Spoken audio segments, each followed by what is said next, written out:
Nature can hide dark secrets. It's my job to unearth them. My name is Anna Pigeon. This Friday. I'm a law enforcement ranger. I need you to put your hands on the ground. Don't miss USA's newest drama series. If you even touch one hair on the park's head, I'll stop you. Based on the best-selling books. For Anna, solving crime is second nature. I'm not letting him get away with this. Why do you care so much, Anna? Someone has to. Anna Pigeon premieres this Friday at 10 on USA Network. Adobe Firefly is the all-in-one creative studio with AI-powered image and video editing for today's creative process. Built for creators of every kind, Firefly helps you generate, edit, and experiment fast. Because the asks aren't getting smaller, the budgets aren't getting bigger, and the timelines, oh yeah, still tight. With all the best creative AI models in one place, Firefly brings your ideas to life. Unlock a better way to make with Adobe Firefly. Avoiding your unfinished home projects because you're not sure where to start? Thumbtack knows homes, so you don't have to. Don't know the difference between matte paint finish and satin? Or what that clunking sound from your dryer is? With Thumbtack, you don't have to be a home pro. You just have to hire one. You can hire top-rated pros, see price estimates, and read reviews, all on the app. Download today. To get the Crime Writers on After Show right now, go to patreon.com/Partners in Crime Media. I'm Rebecca Lavoie, and this is Crime Writers On.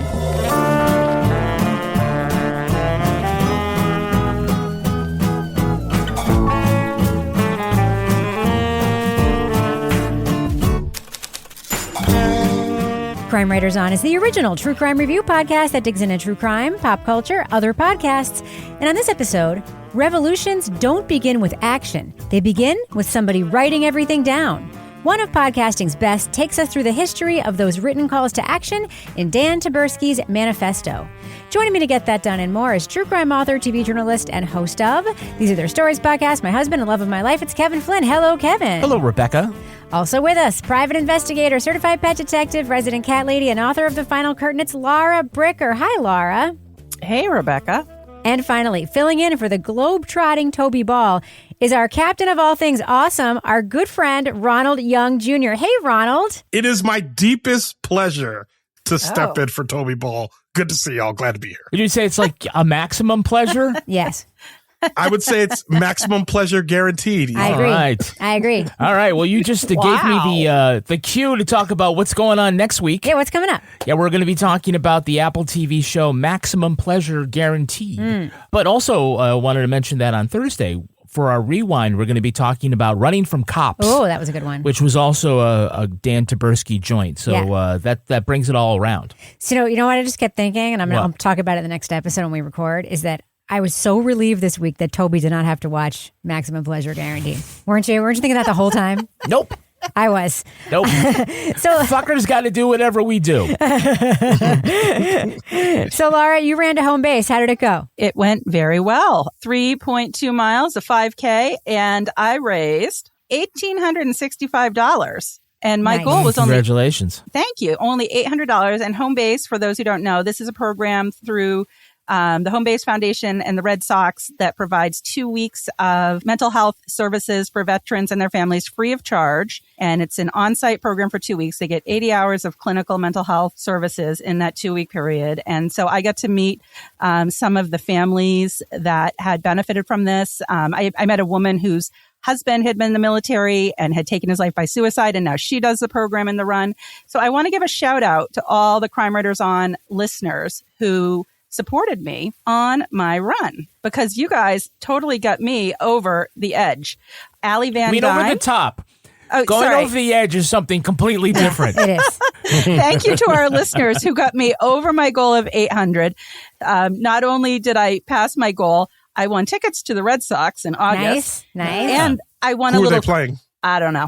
I don't know how good this prize is, depending on who they're playing. I did go to the game on Saturday against the Blue Jays, and they lost. Yeah. For the first time in a little while, yeah. Yeah, but I got to go to this event after the main event with the Wounded Warriors, and it was pretty inspirational. And it had an open bar, so It was pretty fun. Nice. It's more than inspirational. The more open bar there was, the more inspirational it got. But it got so inspirational. So inspirational. I was like, I love it. So Much like when Kevin does his Walk a Mile fundraiser, thanks so much to all our CWO people. And I'm going to go through my donors. We've got Allie Van Dyne, Lisa Kerr, William Meserve, Jennifer Cronin, Deborah Weethop, Carrie Savage, Vicky Scarratt, Sarah Rosenberg, Patty Daniels, Stephanie Tyson, Lauren Mahoney, Stephanie Buckley, Bruce Assam, Leroy Smith, Edie Chezek, Sue Dodson, James Perrins, Melissa Peck, Kathleen, I am so sorry, I'm going to butcher your name, Kathleen Trapkowski. Sounds good to me. Yep. Okay. Eileen Moffat, Rebecca Jones, Vicky Scarratt, Elizabeth Gardner, Sue Dodson, Anonymous, Bob Elliott, Lisa Duran, A Date with Dateline podcast. Nice. Yep. Jasmine Lushecki, Mallory Sorreo, Jennifer Whitcomb, Patty Daniels, Heather and Tracy from Baltimore, Anonymous, Lori Wernick, Angela Slavinsky, Amy Gradnick, Kevin Flynn, and Rebecca Lavoie. What? I know. Kevin, did you go behind my back? No, you were the first to donate, Rebecca. Yeah, you guys, you know who actually was the first? So I tie one day, and then what? Okay, oh my gosh, there's more. Susie, Jimmy J, Jennifer Hooker, Samantha Leaf, Angela Mann, Shawnee Ramirez, Mary Ellen Weaver, the pest reliever, and the first to donate this year, Jennifer Rosenberg, sister of Rebecca Lavoie. That's very nice of her. Yes, very nice. Yes. Yay. So, good job, thank Laura. you. Nice job. Thank you to all those people who helped Laura get over the edge. That's right. Get over the top. I didn't even need the lemon that keeps showing up on Instagram. I just went over the edge. Nice. All right. Should we talk about the podcast we are here to talk about? Yeah, let's do that. All right. Leading off. And I'm afraid pretty soon I'll have slid all the way over to the dark side. Not the right side or the left side, but the burn it all down side. And I'm waiting for someone to tell us, how do we move past this shit show that we have created for ourselves? What do we do now? They're a cry for help, a counting of grievances, and a call to action. The Manifesto is the tool of the dreamer and of the deranged, documents meant to scold and to inspire. The Founding Fathers, modern activists, and mass murderers alike have used them to explain themselves and their views on what's wrong with the world. I don't know what else to do. I've tried every option. I've exhausted every avenue, and this still sucks. At some point, when option A and option B don't work, we need to create a third option. Is the third option violent? I don't think it needs to be. Dan Taberski wants to champion the powerful and misunderstood form of the Manifesto, taking it from the politicians and crackpots and returning it to the artists, warriors, and regular folks who have both something to say and the courage to do something about it. This series is my 11-point manifesto on manifestos. Why I think we need them so much, how they've gotten twisted in the 21st century, and how we might be able to inspire ourselves again. To let ourselves get inspired again. In Dan Taberski's Manifesto from Audible Originals, the master storyteller takes us on a thoughtful yet sublime anthology about the marvels of written outrage and the visionaries who put them to paper. Along the way, Taberski writes his own manifesto on manifestos, arriving at a surprising conclusion about what's required to turn words into action. Spoiler alert, we're going to be talking about plot points from Dan Taberski's Manifesto, so if you want to remain spoiler-free, go to the estimated time code in our show notes for our thumbs up or thumbs down reviews. So, Ronald, you have a bit of trivia about Dan Taberski that I'd love you to share with our audience. Yes, Dan Taberski has 5 Podcast Academy Awards, which is the most of any individual person in Ambi's history. He's the number 1 individual award winner. Do you know who number 2 is? I have a guess. Meryl Streep. Ronald Young Jr. Ronald Young Jr. Yeah. That's right. I'm almost as good as Dan Taberski. That's right. Celebrate, everyone. So, are you a Taberski fan? I love Dan Taberski. He's he's a nice person. I've met him in person, and I was tape syncing, meaning I was working for him, and he was kind to me. We had a very good conversation. My first introduction to him was Running from Cops, which I still recommend to people as basically a 1-2 punch, the one punch of a 1-2 punch combo between Running from Cops and Empire City from Chinjirai Kumanika. If you just need a full understanding of the police state and the carceral state in a lot of ways. So I really enjoyed Dan Taberski's work. 9/12, another one of my favorites. I really enjoy him. I really enjoy his work. Yeah, I do too. The Line is one of my favorite podcasts of all time that he made. And I met him a long time ago too at a conference right after Richard Simmons came out. And he has been a friend of the show ever since. He actually pitches us his stuff himself.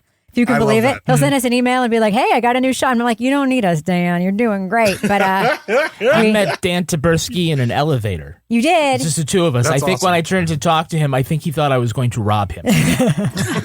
Also, fun fact, Dan hates Toby. So anyway, moving on. No, he doesn't hate Toby. He just wants an unqualified thumbs up from Toby. Right. Because Toby gives him thumbs up, but because it's Toby, he's got to be a dick about it. He's got to find, it's the even though. Yeah. It's the yes. I don't know if y'all should have told me that, because as I'm sitting in for Toby, I'm trying to honor Toby in every way I can sitting in this chair. Yeah. It means a lot. And I love Dan Taberski, but Toby is my first, you know what I mean? He's my first, that's my first responsibility in this seat. No. No. We'll see what happens. We'll see what happens, Rebecca. Don't worry. He won't listen to this because he has never listened to 1 minute of our show. So you can say whatever you want about Toby. I promise you he will not hear it. I promise. Oh, Toby. He's like, why would I listen to it? I was on it. Yeah. Laura, doesn't listening to one of Dan's shows feel a little bit like, it's like a returning, right? Like returning home in a way. Oh, yeah. I mean, his storytelling style is so conversational. Like, I think he could make the phone book sound interesting, and he could seem like he approached the phone book with curiosity to learn all about the phone book and what made it tick. And then he would throw in some fun little humorous quip about that would relate it. And he just does something so conversational. And, this isn't, I'm going to say it right off, this isn't my favorite of his podcasts. But I still think this was kind of an interesting shift because it was more philosophical. It felt like this was more philosophical. It felt like we were getting a little bit more of Dan and his own manifesto in this podcast than we did in some of the other podcasts that were more an examination of a particular segment of a story. And I felt like he really, right off the bat, kind of tapped into the angst that a lot of us are feeling in this country with his sort of call to action in the way that he prefaced the start of this podcast. Yeah. So let's talk about some of the stories. I mean, I get the feeling that Dan could have made a whole podcast about any one of these stories that he tells in the show. And it's interesting that he chose to do it as an anthology. And so he got I think it was a slightly more surface look at a lot of these things, but a couple of them do go pretty deep. And I thought one of the deeper ones and one of the best episodes was the Occupy Wall Street episode, which ultimately ends up being like, you can't protest without a frickin' idea, guys. What did you think about that episode, Ron? I really liked it. I feel like it reminded me of a time, and I'll just leave it right there. I as soon as he started talking about Occupy, I was immediately transported back to the aughts and the teens where it was just different. We were very optimistic about what was next. And in some cases, looking at Occupy was saying, oh, this is the right step. We're going to now topple Wall Street with whatever this is. And when he zooms in on the fact that they didn't really have a leader, that they didn't really have a point or a demand, it made me as angry as it made him as you continue that episode. What is our one demand? And above all, what is our one demand? Yeah. Tell me about that. The one question that we were never able to fucking answer. So I thought he really, to me, articulated that point very well as someone who was there when it happened. I mean, I'm in Alexandria, Virginia. They did an Occupy DC. It was right down the street at Liberty Square, I think it was called. So Freedom Plaza. So I feel like for me, as someone who lived it, I felt like he landed that very, very well. Yeah. Laura, we also don't let Scientology escape. Scientology being, of course, one of my favorite topics. He doesn't really talk about Scientology a lot in this podcast. I really want someone to make a really great podcast about Scientology. It's like I'm desperate for it.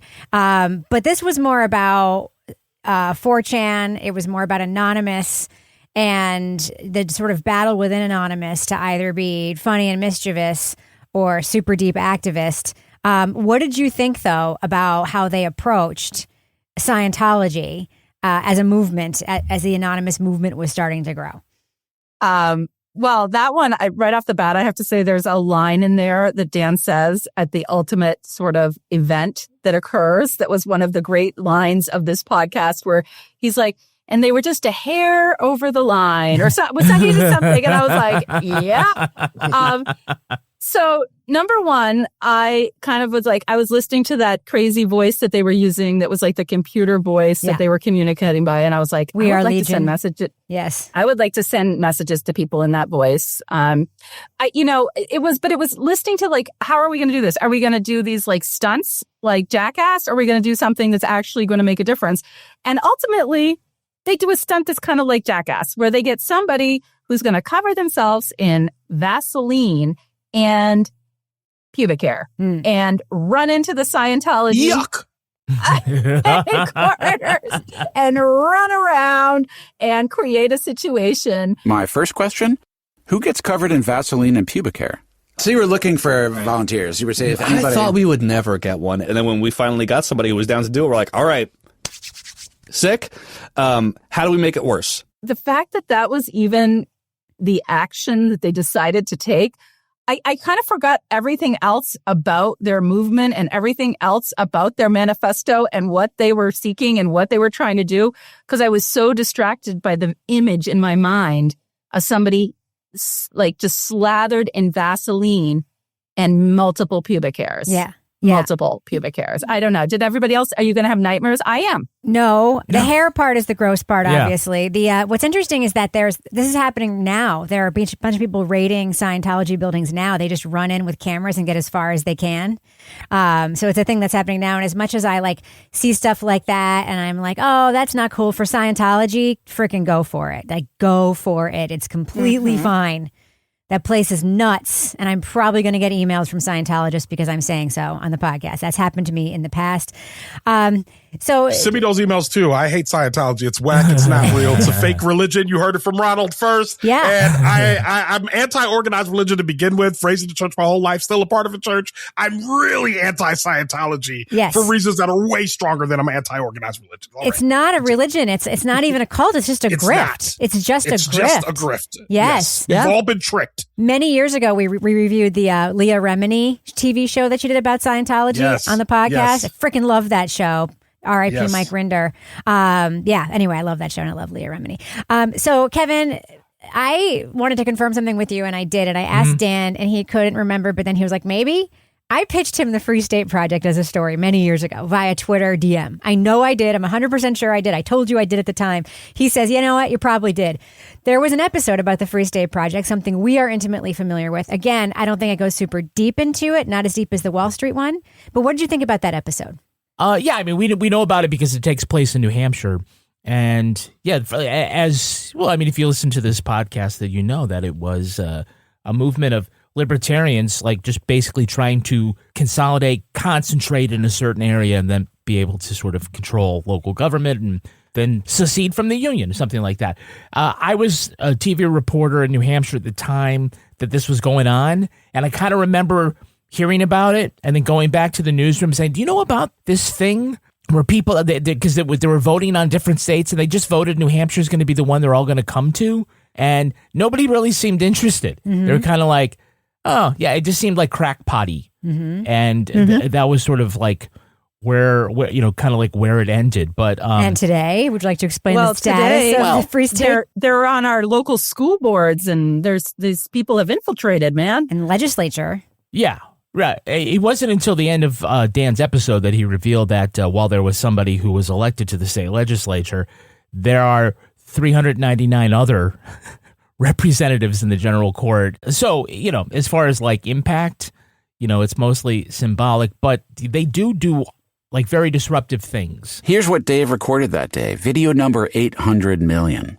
It's Dave and a few compatriots confronting Karen in the parking lot. Can you give us an answer on that? There's our hero. It starts off mild, just ironic heckling. Thank you, Karen. I just want to say I really appreciate the murder of 1 million Iraqis by your heroes in the federal government over a lie. But it escalates. I think these are also the people that follow around the parking meter maids in Keene and just harass them when they're writing tickets. It's kind of, I don't know, I guess protesting is supposed to be uncomfortable and distasteful, and I think that's part of one of the things here that he's he's getting to about manifestos. Yeah. But yeah, I was like, that was an interesting take, because as he's building up to it, I said, this sounds like the free statement. This is what it's going to be. Yes. And it was, and it was, and it sort of fits in this theme pretty well. I just want to say the impact of the Free State Project in New Hampshire is not insignificant. There's actually dozens of legislators who have been elected. They usually run as Republicans. The majority leader of the state house now identifies as a free stater. There are dozens of businesses that have propped up around the state. They have a huge festival called Pork Fest, and they have been elected to many, many, many local offices. It is this frame of mind that's really, I think, had a big influence on New Hampshire politics here. And I remember too, Kevin, when it was first suggested, it was a joke. It was like, ha ha, what are they going to do? Move here and camp, you know what I mean? And that's not what it ended up being. Well, one of them got arrested in the January 6th riot. One of the guys. The crying Nazi. The crying Nazi. There's a whole, I got to find the episode. I'm pretty sure it's This American Life, but there's a whole This American Life episode about how the Hasidic Jews in New York were banding together to basically set up a bunch of I want to call them yeshivas, but they were specifically Hasidic Jewish run schools. And they took over the school board by busing in folks, voting in their candidates and taking over a lot of areas, and kind of enacting policies that worked for the community that basically had the most control. So it's not unheard of for something like this to happen, which is why I was very interested in where the Free State Project lies now and y'all's opinions on it. Yeah. We're starting to pick at some of these different topics here, and you're right. It's like each of these, like you could really go down a much deeper hole, right, and do multiple episodes or a whole series on sort of any one of these. But I think certainly it's much better the way it's presented. To me, the topic is a little unusual for certainly for a Dan Taberski podcast. It isn't obvious, but what ends up being a Dan Taberski podcast, the topics aren't obvious, right? So that's kind of what it is. I mean, between a deep dive into the show Cops and then like what happens at Y2K and then, Hysterical, which was one of my favorites, he makes like for good anthologies, right? So he takes these like great ideas and finds a way to sort of bring them all together. To me, it's like the side 2 of Abbey Road, where you have all these sort of different things, but you're able to stitch them together in sort of one big thing. Kind of like our own Patreon. Because just there, like that. When you go to Patreon, you can get all sorts of exclusive content. Business section. Stuff that seems like it's like fairly different, but it all works together, including the Crime Writers on After Show. Yes. On this After Show, Rebecca is going to give her hot takes on the latest legal problems facing the host of the Murdoch Murders podcast, Mandy Matney. Yes, I am. You also get Toby Ball's Deep Dive Book Club podcast. In the book club, Toby and his guests are talking about the book Murderland. In the podcast Married with Podcast, we give advice to several listeners, including Jessie, who just had a hysterectomy, and her friends are being insensitive with their advice. You need to back off, Susan. That's right. Susan. Yes, Susan. Something's Off is the true crime podcast in which Rebecca and Mel Barrett look at all sorts of stuff, and you are currently following this very tragic murder trial in Massachusetts. We are. Yeah, it's a super tragic one. It's about it's a mother who was in the thralls of postpartum psychosis and ended up unaliving her children. And her ex-husband is supporting her whole community supporting her, whole family supporting her, but the prosecution doesn't seem to believe her, and it's pretty awful. Because after she did this, she tried to take her own life by horrible. Cutting her throat, jumping out a window. That's She's right. been left paralyzed, but the state still wants to call her a murderer. Still call her a murderer. It's a very controversial case. If you join us at the Bricker scale level, you get all of that, including a bonus podcast, Laura Bricker's Leave It to Bricker podcast, in which we will finally hear part 2 of Chaos at the Condo Board. Oh, boy. Yes. And last week, there was a bonus about the unusual injury I suffered training for the home base run. All right. Yeah, it was quite an episode. But Chaos at the Condo Board, there have been some updates. I have 2 messages from the elusive handyman on my voicemail right now. The mole. All right, we're just going to leave it right there. Ronald is like, what is going on? So we're not going to tell you. It's Ronald's next Ambie-winning That's podcast with Laura Bricker. Is Laura Bricker's Chaos at the Condo Board. I'm just happy to be here, guys. Yes. I just got a text from Taberski. He wants to know. He wants in. He wants in. Absolutely. And if you're a deep diver, you get all that, but you also get it to be an exclusive sponsor of Toby Ball's Deep Dive Book Club podcast. Toby next week will be recording the next podcast, and the book is The Tragedy of True Crime, 4 Guilty Men and the Stories That Define Us by John J. Lennon. Now, we also have an Amazon storefront where you can see some of our favorite things. Rebecca, what are this week's Amazon recommendations? Our coffee maker's broken, the Mocha Master, which we loved, and they sell them on Amazon. Just throwing it out there into the world. All right. So you manifest that. I'm like a manifesto. You manifesto that. Yes. And Ronald, with Toby away, the duty falls to you. Can you tell us what are your listener-inspired deep cut recommendations? Well, I have 2. The first is a mini handheld whack-a-mole game console keychain, portable fidget sensory toy, nostalgic stress relief pendant with lanyard, colorful cartoon, print, random color. Incredible. That's my first thing. Incredible. He said it's a keychain. I want that. Yes, it's a keychain. Keychain is doing a lot of work in that sentence. Yes, doing a lot of lifting. Yeah, all right, yeah. You want another one, Kevin? Please, yeah, give me one more. Hot dog roaster stainless steel 3-man stick figure griller funny barbecue by Goot. BBQ grilling gifts, dad gifts, mid novelty hot dog, great for parties, birthdays, and tailgates. In the middle there it just says men. That's right. Men. I'm reading what I was given, and I love this thing, whatever it is. Did you see the photo? As I can see the photo, Kevin. And that's why I love it so much. So it's 3 wire men, and what you do is you stick the hot dog on the stick figure right where the dick goes. Oh, okay. And that's how you roast They're it. dick dogs. They are. Oh my God. I am buying that for everyone for Christmas. It's good. Not only aesthetically men. pleasing. Only for men. Not aesthetically pleasing. You should only send it to women, to be honest. I'm going to send it to women. It's like the There you little go. charms I have for my wine with the little men with little shorts on in their names. Yes. Absolutely great. If you want to find those, you shop us when you go to amazon.com/shop/Crime Writers On. We earn commissions on qualified purchases. Kevin, before we end the business section, do Yes. we have any Patreon patron saints of the week this week? Our Patreon patron saints are Vicky Scarrett and Sue Arnold. Bless you. Vicky and Sue. I think Sue especially has been with us a real long time, Oh, right? yeah.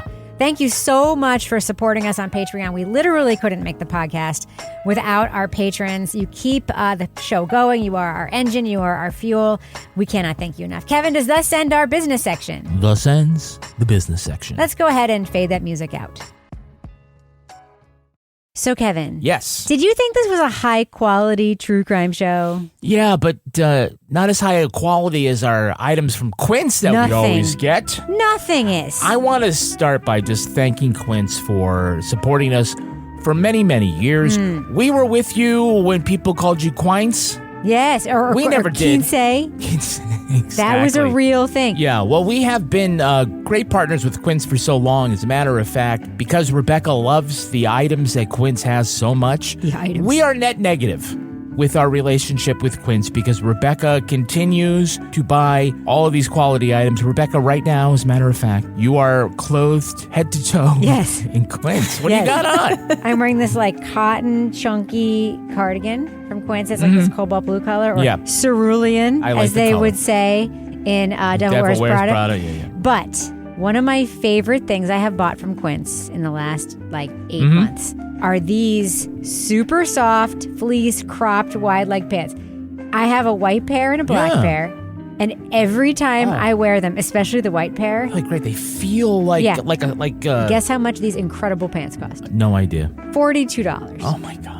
I love That's these Quince pants. for you. They're incredible. Everything at Quince is priced 50 to 80% less than similar brands, and they work directly with ethical factories to cut out the middleman. Oh.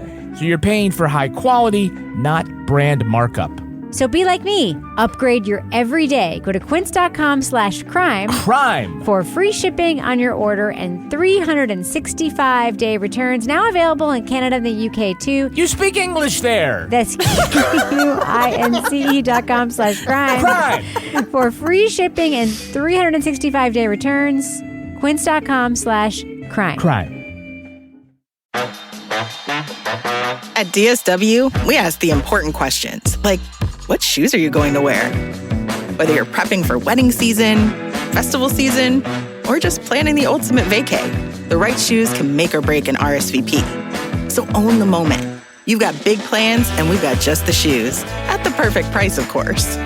Get ready to get ready with Designer Shoe Warehouse. Head to your DSW store or DSW.com today and let us surprise you. Let's check in on the Serta counting sheep. Why aren't we counting anymore? Well, the all-new Serta Perfect Sleeper has the Q4 support system that helps relieve aches and back pain. We'll never get counted again. Nope. Serta, we make the world's best mattress. So one of the things, Ronald, that's really interesting to me is that Dan Taberski is really good, and we hear him doing interviews on tape a lot in his shows, and I think that's very good tape because we hear how he talks to some wild people that I don't think it's unfair to say we all probably disagree with in real life, but he's very good at making them comfortable. He's very good at getting them to talk, and he's very good at just not being a dick to them and, sort of showcasing them as whole human beings, which I love. And in this podcast, he does something else, which is that he talks about some manifestos of people who are kind of out there, but who are also right. Can you talk a little bit about the Chris Dorner episode? Oof. Okay. So I really liked that episode because it also, there's and I know people, this is a polarizing person I'm about to say next, but a few years ago, Dave Chappelle actually talked about the Chris Dorner incident in one of his stand-ups. And I remember at the time hearing that it had happened, hearing about the manifesto, going back and then looking it up, and then listening to this episode of Manifesto, kind of evoking all of the same emotions I had at the time, which was, if this man had not killed people, his manifesto would not have gotten attention. But his manifesto was saying important things that a lot of us actually agree with. Mm-hmm. And unfortunately, you find yourself in a position where you have to divorce yourself from the violence, but also agree with the actual words. But the truth is, if you agree with the words, then you kind of have to agree with the violence. And I feel like that episode does a very good job of painting the picture of all these people that are like, I don't really agree with him killing, but I mean, he is saying so. And I'm like, did you actually do agree with the killings then? Unfortunately, which is kind of how it works. Facebook groups like Team Dorner and We Are All Chris Dorner begin to grow. And it becomes hard to ignore how the grievances that Dorner laid out in his manifesto were playing out for real in the hunt to find him. Now, don't get me wrong. What he did was awful. Killing innocent people is bad. But when you read his manifesto, when you read the message that he left, he wasn't entirely crazy. He had a plan and a mission here. And I know that's probably like a charged thing to say to y'all, but as a person who's like, yeah, I mean, revolution, Thomas Jefferson, the writing's on the wall, it feels like. That's what it feels like he's doing in this episode. So I thought it was very well stated, very well done. And Christopher Dorner was the perfect vehicle to kick this off, in my opinion. Yeah. Yeah, and then it actually comes back around again, I think, in the last episode, because like, He did tackle that one. He also paired that with Luigi Mangione coverage. Mm-hmm. And I think the line that he used was like, that guy's wrong, but he ain't wrong. Mm-hmm. Like, whatever that is. But then it comes back to his 11th point, right? He starts, and I think this was one of the things that hooked me right from the beginning, is that he's saying the conceit is like, I'm going to write my own manifesto about manifestos. And he tells you it has 10 parts. But now it's going to have 11 because I learned something. And so now I'm like, well, what the fuck? What is it? Why 11 points and not the standard 10? Well, the last point was a surprise. A place I did not expect this journey to land. So now I'm already in because it's Taberski, but it's like, all right, narratively, what's going to happen? And he comes back around to that because I believe the 11th point is, I'm paraphrasing here, is like the threat of violence needs to be there or has to, or is there when it's effective, right? It's not effective when it's not. It's there. It's not. And if it means, the bullet, if it means, I mean, I don't know what the threat of violence is for the Apple Think Different manifesto. There isn't one. Like not everyone hits all the different points, but it comes back around to that. It's like, okay, we're serious as shit. And those are the manifestos that you take interest in, whether it's the Communist Manifesto, the Declaration of Independence, or the Unabomber Manifesto. It's not just whether or not it's a ranting, raving thing that you can understand or not. It's basically, it's a warning. It's a warning. Yeah, I completely agree with this, but I also think Dan is right. And, again, this is an unpopular thing to say, but like the things that have worked have involved either violence or fear of violence, right? I mean, Correct. we talked a couple weeks ago on the show about Martin Luther King and so-called peaceful protests. The whole point was to get on camera people being violent to Black people and letting the world see it. So it was called a peaceful protest, but it wasn't because the attacks were coming inbound, which they knew would happen, and that was intentional. So that was scary, right? Yes. So there's that threat of violence. There's, starvation. When people look at that, they see ravage on human bodies. So those kinds of protests have worked, like the hunger strikes. If you think about the movements that have worked, it's been bodily stuff that scares the shit out of people. I think the AIDS movement is very much like that. It's like you have to make straight white guys afraid that this could happen to them by not hiding what happens to you when you get this disease and by talking about it all the time. And that's fear. That involves fear. So we made inroads there. So I think there's really something to that, but it's also a risk, Laura, right? Saying that manifestos don't work without a threat of violence. Right. Because I think, you think about manifestos and it's almost kind of synonymous with like some extremist or a mass shooter. And so I think what's interesting here is that he places those type of manifestos and those type of call to actions next to some of these artistic and sort of political manifestos and advertising, marketing manifestos. Does that take some of the mystique out of, or like the oomph out of the other type of manifesto? I don't know, but it's you do worry, like, is this giving attention to encourage dangerous behavior for the sake of dangerous behavior by examining people and movements that have included violence? And does that encourage people that are going to then write manifestos or romanticize people that are writing manifestos that really aren't organized around some sort of goal or outcome? And, so it's like a fine line, because it's like, I think what's interesting about this podcast is that it doesn't just go one way or the other. It includes so many different types of calls to action. And it's really more about, when you think about it in that kind of bigger context, it's like that people coming together behind a common cause. But, is it the common cause of be different for Apple? Is it, is it the common cause of our country? Is it the common cause of equality? So I thought it was interesting that he did bring these other groups in, but there is that sort of question of whenever you hear reporters talk about don't give attention to the murderer or whatever, what comes from that? What is the outcome of examining those messages? Yeah, and I think if just briefly, I think that if people want to aren't comfortable saying like that violence is necessary, I think you could parse it by saying that it's the threat that there will be consequences. We're not necessarily talking about, not every manifesto is about overthrowing the government, right? This is sort of like what part of this thesis is, that it's other things as well. But it's sort of like, you ignore us, you ignore this issue at your own risk, which could mean violence, but it also could mean overthrowing the economic system of technology or whatever. I don't know. Okay, so the one thing I'll say is, and I think this is, for me, the weakness of the podcast, the only weakness or flaw, which is that in talking about violence, and if you're going to talk about violence, especially when it comes from the person or the people that are being oppressed, you really have to open up that discussion and say, what is violence? What is it? How do we actually define it? Because there are all of these little terrible things that most of the systems of oppression are doing to us on a regular basis that are actually violent, whether it be an arrest, whether it be unjust taxes, whether it be any of the inequity that kind of exists in a very capitalistic system.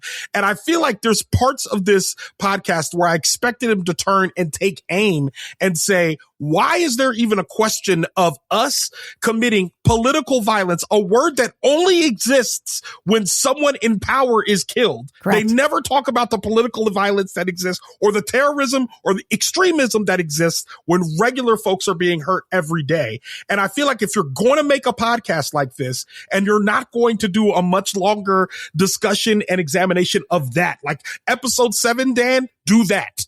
Just talk about that. Tag in Chinjarai, talk about that. That is important. Otherwise, people walk away saying, oh, well, the best manifestos have violence. Okay. And then we have to have these like nuanced discussions about it without saying like, well, the state is violent to us. The state has probably been violent to all four of us at least once this week. Yeah. I mean, you can call an execution political violence. It's the government killing a human being. Like and we have this conversation a lot when we talk about environmental terrorism on the show, because it's like, yeah, that's illegal, but the world is literally burning. So-called eco-terrorism. I'll just say that I think that for something where like anger is really at the heart of it, like with manifestos, that this podcast is actually so much lighter than that, and is actually somewhat joyful and whimsical in some ways. Not like it's not taking it seriously, but that's what Taberski brings to it. Like Leon Neyfakh would have done a great job, but done it in a different way. Sam Mullins, somebody we know, like would also have done it, but in a different way. While I don't want people to think like this was 6 episodes of pitchforks and bloodlust, because it's not. It's told in a much lighter way that is still as entertaining and informative as anything else that this host has done. I actually think there's one other thing that Dan missed talking about. There were a couple episodes where I'm like, but what about X? Like you just said, Ronald. For me, the Apple one was one of those, because that Apple ad is so ironic today, because Apple has made us all the same. Like they have, it's like the rise of nerd culture, the rise of be different culture. It is no longer different to have an iPhone. If you don't have an iPhone, people make fun of you. It's created the 1984. It's created the surveillance state. It's created the sort of walled garden of data. They made that. They turned our world into one that is beholden to technology, corporate overlords, and tech billionaires. Like the Apple moment was the moment that began. And the rise of the Marvel universe was another moment where that began, where like people in power who had, who have all the brains to become rich, we used to be like, yeah, but he's a dork, right? And then they became mainstreamed, and now they are our literal overlords. So I think that there's a little more to the Apple thing that I think is scarier than Taberski said. And yeah, there's bullshit in there. Manipulation, pulling at heartstrings. But it's a particularly satisfying bullshit, if I'm being honest. Mixed in with a healthy amount of real possibility. And yes, Apple does kind of own me, he typed on his wireless Apple keyboard. As he wrote on his wireless But Apple I will say, that was keyboard. my favorite writing moment in the podcast, when he was talking about the Apple commercial, and he's like, Albert Einstein, so-and-so, and a random white guy.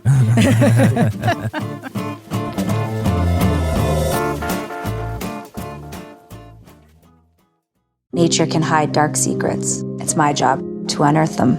My name is Anna Pigeon. This Friday. I'm a law enforcement ranger. I need you to put your hands on the ground. Don't miss USA's newest drama series. If you even touch one hair on the park's head, I'll stop you. Based on the best-selling books. For Anna, solving crime is second nature. I'm not letting him get away with this. Why do you care so much, Anna? Someone has to. Anna Pigeon premieres this Friday at 10 on USA Network. A Beauty Rest mattress gives you unparalleled motion separation, isolating movement with our pocketed coil technology, while providing individualized support for every sleeping position. People at their best get their Beauty Rest for 100 years. You know that thing where you get an amazing pair of shoes at a really great price and want to tell everyone about it? Yeah, so do we. Here at Designer Shoe Warehouse, we'll give you something to brag about. Like the latest styles from brands you love, or the trends everyone's obsessing over, or shoes that make you feel like, well, you. So go ahead, show off a little. Find shoes that get you at prices that get your budget. Head to your DSW store or DSW.com today. DSW, let us surprise you. Some say Odoo Business Management software is like fertilizer because of the way it promotes growth. Some say Odoo is like a magic beanstalk, scaling with you while being magically affordable. And some say Odoo's programs for manufacturing, accounting, and more are like building blocks for creating a custom software suite. But I say Odoo is all of it. Fertilizer magic beanstalk building blocks for business. Yeah, Odoo. Exactly what every business needs. Sign up at odoo.com. That's ODOO.com. All right, let's do what we do. Let's let our listeners know, should they check out Dan Taberski's Manifesto? It's a new podcast available on Audible Originals. Laura Bricker, thumbs up or thumbs down for Dan Taberski's Manifesto? Yeah, this is a thumbs up for me. This is not what I would think of traditionally when I think of Dan Taberski podcast, but that's what makes him Dan Taberski. You never know what he's going to tackle next. And as I said in the main review, I think I would listen to him do an examination of the phone book. He's really good at finding empathy without excusing people's behavior. He's very personal in the way he approaches his interviewing. He adds humor, and he's genuinely curious about everything. And I appreciate that, because I'm like, I would ask that question too, because I would want to know. So the central podcast in this is like, can manifestos be separated from violence? And what is a manifesto? And it really goes all over, things that you wouldn't necessarily think of. The Breakfast Club, Dan Taberski's own personal thoughts on manifestos. And I think for me, when I say this wasn't a traditional Dan Taberski podcast, this felt more like we were getting some more of him in this and his opinions about this situation and this topic, and also where we are right now in the world and the country. And I think this sort of taps into a lot of what people are feeling in terms of the angst at the state of the world. And I mean, I'm ready to go write my own manifesto. So thumbs up, Dan Taberski and Manifesto. Ronald Young Jr., thumbs up or thumbs down for Dan Taberski's Manifesto? Okay, so in the spirit of Toby, I'm going to give it a thumbs up, but it is a qualified thumbs up. Because I do think this is a great podcast. As a colleague and as an auteur, I think he has made something very good here. It is not my favorite Dan Taberski podcast, and I do think that there are gaps that I would have appreciated addressing, like the violence, etc. But I think overall, what I expect from him, and I think what I'm expecting from Dan Taberski, who was a very important voice of podcasting, I think of this generation, I think that there's more that he could be getting out of some of these conversations in a way where it's not just raising questions and presenting it as, I feel like there's something I want from him that says, we got to do something about this, guys. I feel like I'm just always missing that kind of next step from him. Yeah. So other than that, thumbs up. That's my only qualification. Love you, Dan. Someday I'll beat you. Keep going. All right. Kevin Flynn. Yeah, I'm a big thumbs up on this. There are so many Dan Taberski lines that just live rent free in my head. Like what? So the Better Business Babe. Yeah. So for the Better Business Babe, that was from the line. There was the line from Hysterical when he was talking about like how he was getting pushback from his staff. And he's like, he says, I'm not afraid of those chumps. I can take them, or whatever it was. The best was in 912 when he was interviewing a guy, and the guy was about to make a point, and he starts by trying to say that, like, after 9/11, there was no racism. And he's going on, and Taberski just comes in, and he's like, wait for it. Wait. And he's basically, like, letting the listener know, just hang on. He's getting somewhere, and the way that they did it was just sublime. I think this is great because it gives us the best of Taberski, where his writing is so witty and his interview style is so authentic, and he's just genuinely curious, and you just sort of make everything about what could be a very heavy topic seem positive in some ways, like hopeful and rather joyful. It's really a great tour de force of narrative audio, everything expertly crafted, completely listenable. There's fantastic flashes of whimsical writing paired with his excellent timing and delivery.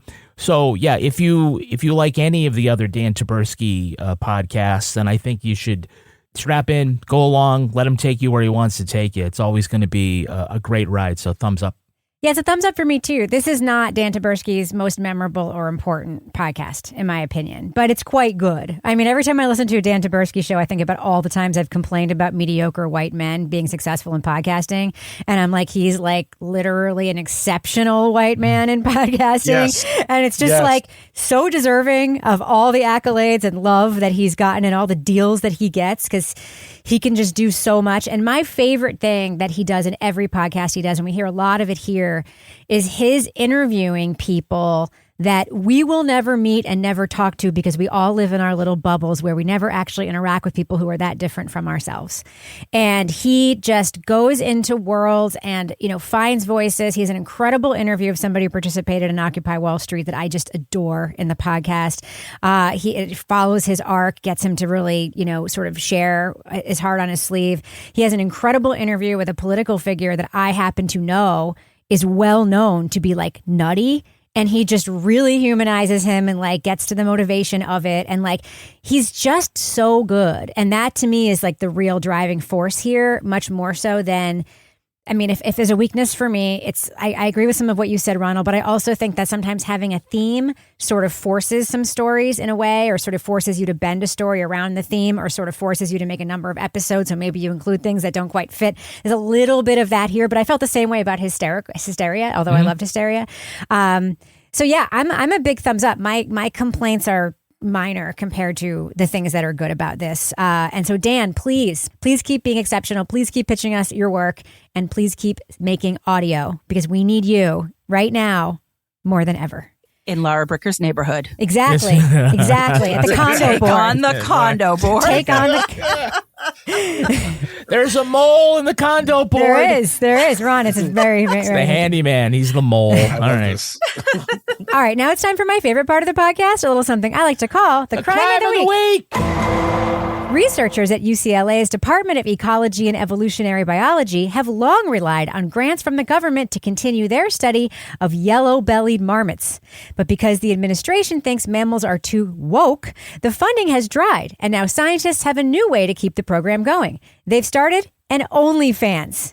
Subscribers to Only Marms will get, quote, unfiltered yellow-bellied marmot content.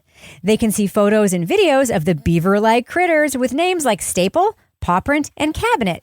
The lab has also partnered with a local brewer to create Marmot Tears IPA, and they'll do their own take on Alaska's popular Fat Bear Week with their own Fat Marmot contest.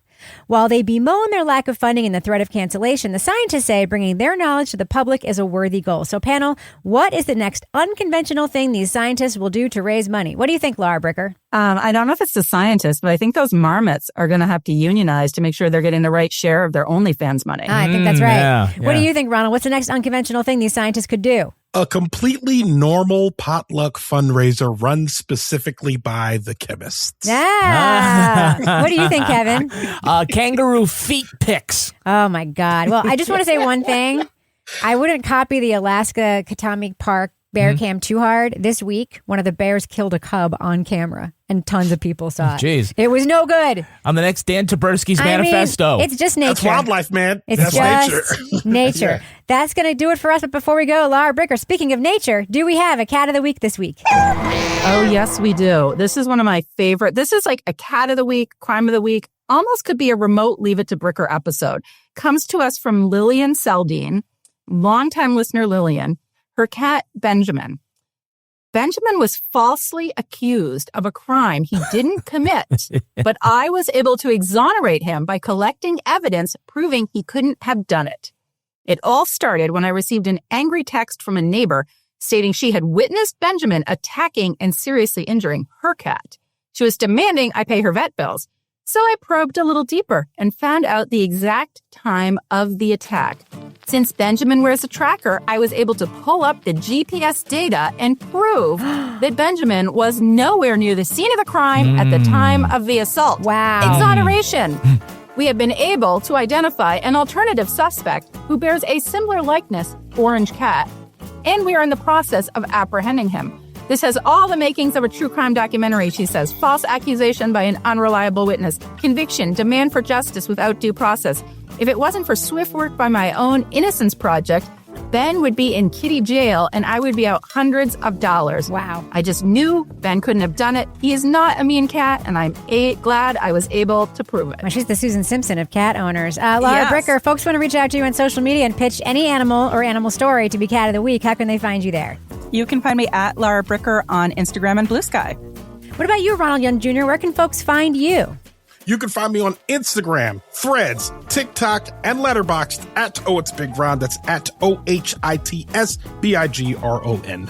And what should folks listen to hear more of your voice? Oh, man, you should check out Wait For It, definitely. And I'm working on a new show. Ooh. So stay tuned to all of my feeds. I'm going to announce it soon. I'm very excited. I'm in the writing and editing phase. So just stay tuned to all of my feeds. It's going to come out. It's about a condo board, 100%. What about you, Kevin? No, it's about racism towards orange cats. Oh.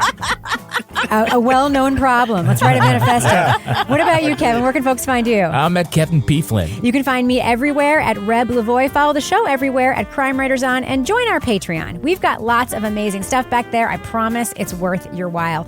Our theme song was composed and performed by Ty Gibbons, and our editor is Kevin Flynn. He's also the EP of this show. This show was recorded in the Caitlin Rogers Project Studio, also known as Studio C, the Closet, in our New Hampshire basement, where we also slather ourselves in petroleum jelly while covered in shaved pubic hair. Well, Kevin does anyway. Not On all behalf of of all the shaved. crime writers, thanks so much for listening. We will catch you later. Oh, God. Well, your episode uploaded right away. Yeah. Wonder what you did. I don't know. It could be all the rain that's over the here. water fixed your cable, your internet. Yeah, it's flooded in here, but it actually fixed my cable.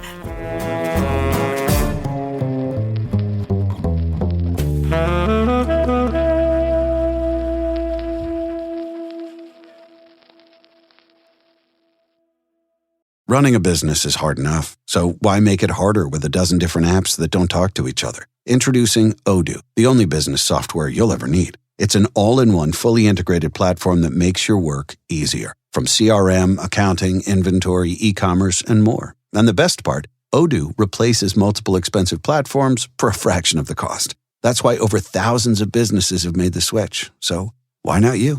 Try Odoo for free at odoo.com. That's ODOO.com.